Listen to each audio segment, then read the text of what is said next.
ৰেজাউল কৰিম চৰকাৰৰ সভাপতিত্বত থকা আমছু এতিয়া সংখ্যালঘু ছাত্ৰ-ছাত্ৰীক নৈতিক শিক্ষা দিয়াত বিফল হৈছে নেকি? এই প্ৰশ্নৰ অৱতাৰণা হৈছে এইটো কাৰণতে বৰপেটা জিলাৰ কলগাছিয়াৰ বৰভিঠাত সংঘটিত হোৱা ঘটনাৰ পিছতে। বৰপেটা জিলাৰ কলগাছিয়াৰ বৰভিঠা আৰক্ষী চকীৰ ৫০ মিটাৰ নিলগত বৰভিঠা উচ্চতৰ মাধ্যমিক বিদ্যালয়ত উত্তপ্ত পৰিস্থিতি। আমছু নেতা শ্বাহজাহান আলীয়ে অধ্যক্ষৰ কোঠালিত সোমাই ছাত্ৰ একতা সভাৰ সাধাৰণ সম্পাদকক প্ৰহাৰ কৰাৰ ফলত সৃষ্টি হয় উত্তপ্ত পৰিস্থিতিৰ।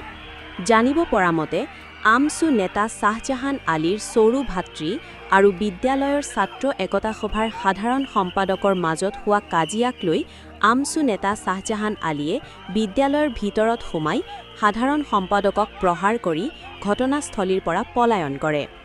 বিদ্যালয়খনৰ সমূহ ছাত্ৰ-ছাত্ৰীয়ে ওলাই আহি বৰভিঠা আৰক্ষী চকী ঘেৰাও কৰি শ্বাহজাহান আলীক গ্ৰেপ্তাৰৰ দাবীত উত্তাল প্ৰতিবাদ সাব্যস্ত কৰে। পৰৱৰ্তী সময়ত ঘটনাস্থলীত বৰভিঠা আৰক্ষী চকীৰ আৰক্ষী আৰু কলগাছিয়া আৰক্ষী থানাৰ আৰক্ষীয়ে উপস্থিত হৈ পৰিস্থিতি নিয়ন্ত্ৰণ কৰাৰ লগতে বাহনখন থানালৈ লৈ যায়। এই ঘটনাক কেন্দ্ৰ কৰি বৰভিঠা অঞ্চলত এক চাঞ্চল্যৰ সৃষ্টি হৈছে। ইতিমধ্যে উক্ত ঘটনাৰ সৈতে জড়িত থকা শ্বাহজাহান আলীক আমছুৰ পৰা নিলম্বন কৰিছে বুলি সামাজিক মাধ্যমযোগে সদৰি কৰিছে আমছুৰ কেন্দ্ৰীয় সমিতিৰ সাধাৰণ সম্পাদক মিন্নাতুল ইছলামে।